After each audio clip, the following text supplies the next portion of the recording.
You're listening to Criticaleye's Inspiring Leaders podcast.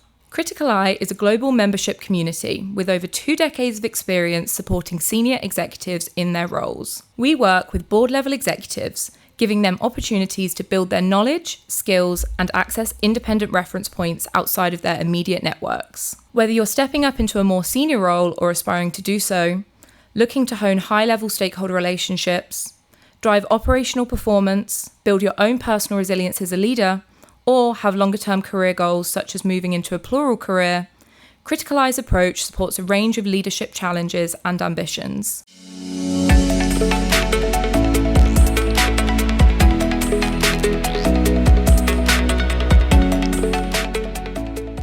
Welcome to the Criticaleye podcast. My name is Julia Brook, Marketing and Communications Director for Criticaleye. This episode is part of our Inspiring Leaders podcast series, where we look at what it means to be a highly effective leader in today's climate and invite high-profile chairs, non-executives and also executives on to share their views. I'm really excited today to be speaking to Lorcan O'Connor, who is CEO for Transport Infrastructure Ireland, and I'll be quizzing him about not only his experiences in his current role, but previously as Group CEO of CIE, which is Ireland's national public transport provider. So, welcome, Lorcan, to our podcast today. All right, thank you. Thank you. I gave a brief introduction there, but I think actually for the benefit of our listeners, if you could just expand a bit on that, tell us a bit about your career trajectory and your move into the Group CEO role as well. Sure. Well, I think if I was to summarise my career to date, I'd really classify it as being just lucky on various occasions. And I'd do that right back to the start of my career, whereby I had thought, having done an undergraduate degree in law, that I would probably become a solicitor, and used accountancy interviews as an opportunity to sort of get match fit for the proper interviews with law firms. But at the time I was offered a role, given my legal background, in corporate insolvency in one of the big four, and in the end remained there for 15 years. And I think to this day I would recommend insolvency or restructuring services, as some firms would call them, really for anyone starting out, because it gave you instant access to so many different sectors.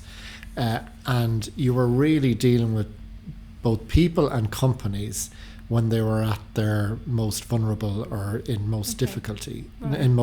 So you were having to make decisions in an hour or two, where normally there would be a big strategy development and a business case made up, and it could be normally in a normal business take several months for the decision that you're going to make that day, whether to close down a section of the business, to divest, to whatever the issue might be. So I think it was a fantastic grounding and huge experience gained in that.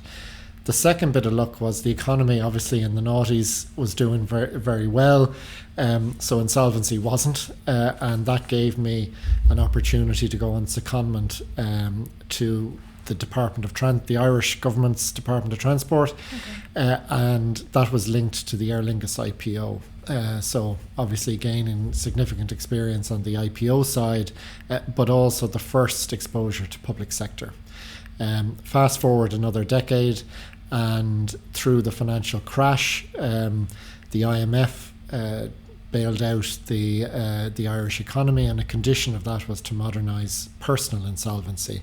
So that was my shift into the public sector, whereby I moved to set up the Insolvency Service of Ireland, and that was on a fixed term contract, and towards the end of that contract an opportunity arose to join the CIE group, which, as you said in the introduction, is Ireland's largest transport operator, and that is a group that would employ over 13,000 people, turnover of about €2 billion a year, but would have some very large subsidiaries. So the group, the head office itself, would have only about 200 people. So obviously the vast bulk of activity would happen then in the various subsidiaries within the group. Wonderful. Yeah. Okay, thank you. So you moved into the group CEO role at Correct, yeah. the CIE, and I just wondered, was that something you always had in mind along that kind of career trajectory? And when you actually made the decision to go for it, were there any kind of hesitations, any doubts in your mind as to do I actually want this? Yeah, I suppose from a career perspective, I had always wished for each move in my career to be seen as a further progression. Mm-hmm. I wouldn't at all have had in my mind that the next role should be group rather than just single entity, but it was more so, are the challenges different? Are they larger, or is the organisation larger, and so on? Mm-hmm. So it wasn't to the forefront of my mind, but certainly it is quite a different role compared to being a hands-on CEO, where you might be just running the core business when you are group CEO. Yeah, interesting. I mean, it's funny. Obviously, we speak to many different CEOs and such different pathways into the role, and interesting to hear about some of those kind of key things happening earlier in your career, which gave you that grounding for quick decision making and thinking on your feet and all those kind of skills. But aside from those, what would you say were the biggest shifts in responsibility when you kind of took that transition into the group role? Were there things that the challenges or differences that you kind of noticed straight away? Well, I'd probably phrase it slightly different in that you had to be disciplined more than perhaps one might have been in a normal CEO role, not to get involved in the day-to-day activities of the subsidiaries. And at the group level, certainly in the role that I was in, it was primarily around an overarching strategy, financial priorities in terms of investment, and then we would have also supplied a significant amount of shared services to the group. But in terms of the day-to-day activity of each of the subsidiaries, there were CEOs of those companies in place. They would have had their own boards, of which I would have been a member or would have attended the board meetings. But I think the biggest challenge is, having come, let's say, from a day-to-day CEO role, just the transition to being not non-executive, because that in itself would be quite different, but you are slightly removed from those day-to-day activities. Yeah, interesting. And I know that during your kind of tenure as a group CEO for CIE, there was lots of different or lots of big programs in terms of change, sustainability, those kind of things. Did you ever envisage that you would be heading up those kind of changes across such a large type of business? Well, I would have joined the group around 2019, and I think the first thing that struck me at that stage was that we didn't have a group-wide sustainability strategy. And obviously at that time, a number of companies were developing in that space. And I think it struck me certainly that while we were actually doing a lot of good stuff around the group, it wasn't coordinated, it wasn't part of an overarching strategy. So we were missing opportunities, and also even just learnings whereby there were instances of different parts of the group reinventing the wheel, having already done it somewhere else. So I think it was clear that that group-wide strategy was required, and I think that gave a renewed sense of purpose to the group, and it did coincide with a government in Ireland with a Green Party as part of that government. So public transport was being prioritised, and I think sort of the stars aligned.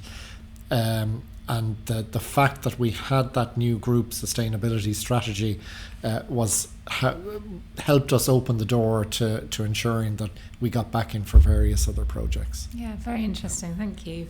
And actually, you just mentioned there around one of obviously your very important stakeholders at CIE, and you've led large public-facing organisations, as you just described, and had to manage multiple stakeholder groups. So what are the key challenges, would you say, for CEOs and also senior executives on the leadership team around managing those kind of stakeholders? Would you say you need unique skills as a CEO to be able to take that on, or what do you think? Well, it's certainly really, really important. And I think while the CIE group was ultimately state-owned, it was given a commercial mandate. So in other words, you had to make a profit and watch the bottom line. But it also meant then that you wouldn't be necessarily micromanaged or by government. You were very much at arm's length. So I think to that extent, it was like any normal business, but you did have key stakeholders. Ultimately, we had a single shareholder, the Minister for Transport. So, okay, we didn't have investor roadshows, but we would have had regular meetings with government to talk about what we were doing. But beyond that, the kind of stakeholder map or landscape for the group was probably a lot like most large businesses. In our case, it would have ranged from the 13,000 employees that we had through to government at the other end as being the key shareholder, but then everything else in between, whether that's the general public, of which most would be our customers, through to local authorities and indeed various agencies whereby we may have opportunities to seek grant funding, etc., etc. And in my mind, I think the best investment of one's time when you're starting out as a new CEO is to try and sort of set out your stakeholder map and sort of approach on a page, but clearly addressing each main category of stakeholders. So like you're going to very quickly get undone if you have different not different messages, but if you're saying different things to different stakeholders. But I think you do need to distinguish between each stakeholder. So what might be important to one is not necessarily important to another. But I think what you need to make sure is that the core message is consistent across the stakeholders. So your message to local politicians will be around the service you're operating, in our case, the reliability, the punctuality, our plans for the future. When we're talking to our employees, it's around the purpose of the organisation and what we're doing and how they're contributing to that. You're talking to the shareholder in terms of your financial performance, but also then in terms of non-commercial aspects of the business, whether you can get other supports, grant funding and so on and so forth. So I think it's looking, if you can, on a sheet of paper, your various stakeholder categories, tailoring your messaging to those, but at the same time making sure you're not saying, the underlying point is, or that the underlying point should be consistent. Interesting.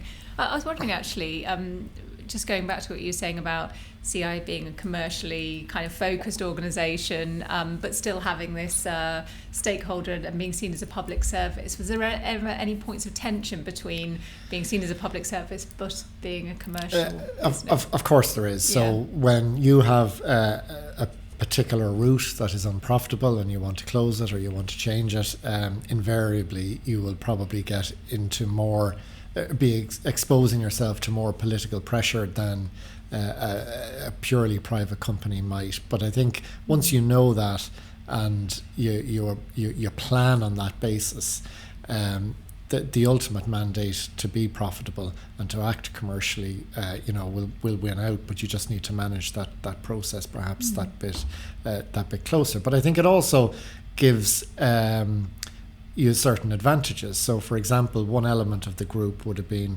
a large and very profitable tours business. Not only was it profitable for our bottom line, but it was also of huge value to the wider tourism sector. So it would be bringing in circa 50,000 Americans into Ireland and Scotland every year. And because of that, when you had challenges around COVID, the business was closed for the best part of 2 years, you were able to leverage the fact that, well, look at, we're backing this this company while it's in sort of limbo, confident in its long-term future, and then stressing the fact that, of course, it's so important to the hotel industry, to the attractions industry, and just to the rural Ireland and Scotland and so on, that helped you then get backing for the cost that it amounted to for those couple of years. Interesting, thank you. I'd like to move on to another key stakeholder for you personally as a CEO, which is obviously the board and the chair. So interesting to know, when you kind of moved into the group CEO role, did your approach change? Did you feel kind of prepared to have that more closer relationship with the board, or how did that work? It is different, and I think the degree to which governance controls processes and ultimately group strategy are the main focus of a group board is definitely different to when you'd be looking at a particular subsidiary or indeed just in my prior CEO roles. So I think it is definitely different, and as I said, it was important, I think, to acknowledge from the get-go that the new job was that bit heavier towards governance and strategy rather than the day-to-day. But I think once you're aware of that, you can manage that effectively. And your kind of relationships with individuals, did that kind of change? Did you feel like you had to spend a bit more time with people or invest a little bit in those relationships? I don't think by virtue of the fact that the board was a group one. I mean, I think you have to invest more time with certain board members over others, but that's just down to different personalities and different priorities of board members and so on. But I think obviously, the kind of challenge I've described there for the CEO is probably the same kind of challenge it is for the board members. They equally have to look at it slightly differently. It's a group board as opposed to being just a single entity. Yeah, thank you. Another key stakeholder, just kind of moving Sure. around all the stakeholders, would be obviously your chief people officer or your HR director. Yeah. And I just wondered as well, again, and we talk about it a lot within Criticaleye about that being kind of an important relationship with the CEO. Did you find that kind of relationship changed for you? Was it more important, more engaging? Or? Yeah, I mean, certainly for me, it was the relationship between the CFO, the CPO and myself that was key, and they were the three people that would, we would really be bouncing things off and dealing with issues probably on a daily basis, and really would have valued their counsel.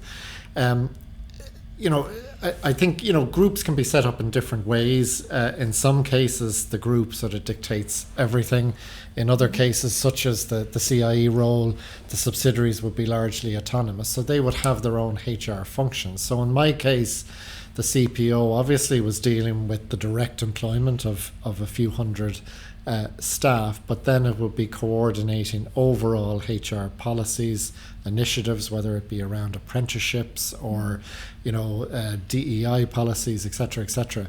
But I think what I'm describing there is more business as usual HR. I think what's critically important with a CPO is that they're strategic, and it's not just managing the day-to-day challenges of your staff, but realizing that they are key to ultimately delivering your strategy. So you got to make sure that relationship is appropriate. Yeah, definitely. Thank you. And you just mentioned the CFO, and obviously we're sitting here today at the leadership retreat which Criticaleye has put on, and we're taking a bit of a deep dive into the CEO and CFO dynamic here. So I wondered if you could maybe comment on what you think does make a successful CEO-CFO partnership that you've had, and then also maybe go on to talk a little bit about when you're looking at recruiting a CFO, for example, what are the kind of core qualities you might think through? Yeah, well, I suppose certainly in my experience to date, I almost take the accountancy skills and qualifications and abilities as a given. Sure. So you need to have full confidence in your CFO that the numbers will ultimately be correct, and that all of the necessary building blocks to your annual report, etc., are done appropriately and so on. So I think if you take that as a given that the core competency is there, I think what I would look for in a CFO is just their ability to look at things strategically. So I think in terms of the day job, they do need to almost start with the default no when people are coming to them for looking for more money and so on, but that they're equally open to persuasion, that when they actually hear about the business case or the argument for getting additional funding, that if they can see that actually long term that's of strategic value, that they can buy into that. So I think it's making sure that they do have that strategic aspect and perspective. And do you think CFOs have kind of moved that way more? Do you think that you've seen those qualities coming through in CFOs in recent years? I certainly think there's plenty with that ability. I mean, I suppose you do see plenty of CFOs moving into CEO roles, so they've clearly been able to demonstrate that skill or that ability. But that's not to say that you couldn't have very good heads of finance that maybe just focus on the core financials. So I think it's more, you just need to recognize what you have, but certainly in my mind that strategic element is very, very important. Yeah, interesting. I'm going to move on now, because obviously you've been a CEO for many years now, and I mean, maybe this is a question that should have been asked at the beginning rather than at this point in the podcast, but I'm just interested in your views of what you would say the key concerns are at the moment for CEOs, and what do you think is kind of keeping both you and your peers that are all here today awake at night at the moment?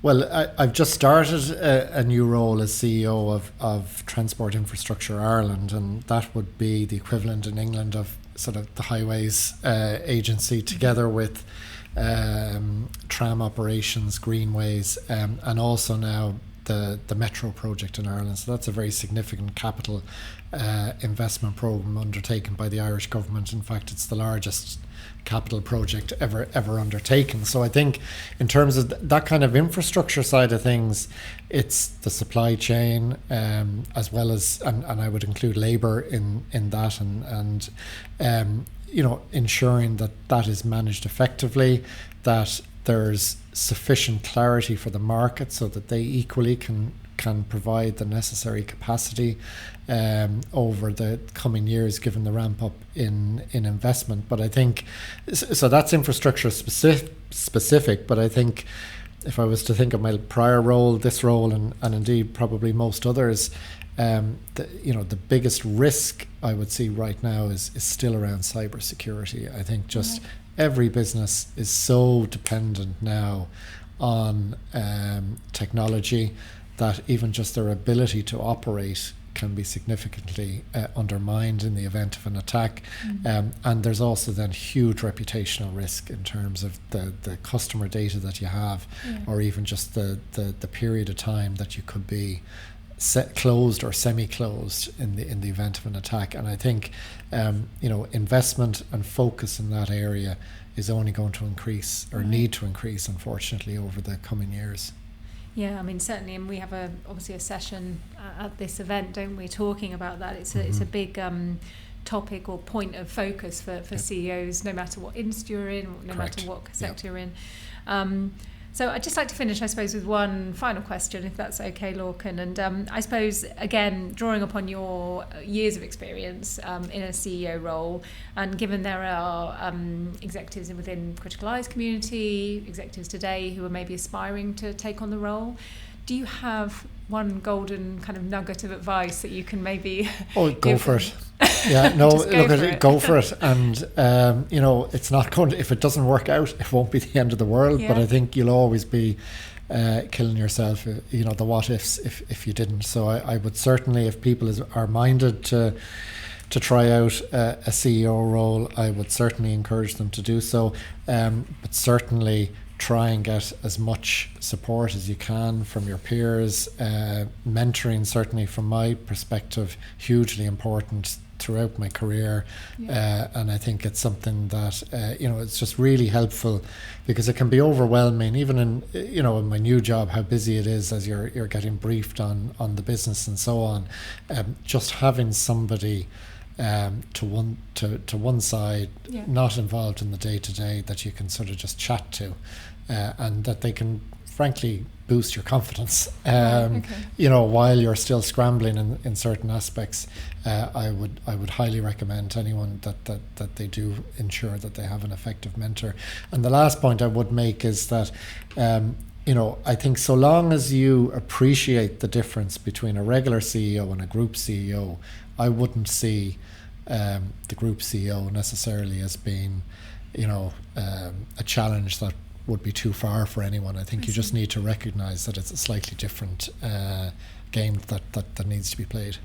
Interesting. Well, thank you so much, Lorcan, for joining us and for sharing your insights. Thank you for spending some time with us today on this episode. To listen to other Criticaleye podcasts and other episodes in the Inspiring Leaders series, please follow us on Podbean, Spotify or Apple Podcasts, or you can visit our website www.criticaleye.com to find more discussions with inspiring leaders across our global community. And Lorcan, I hope we maybe see you on the podcast again soon. So thank you. All right. Thanks very much.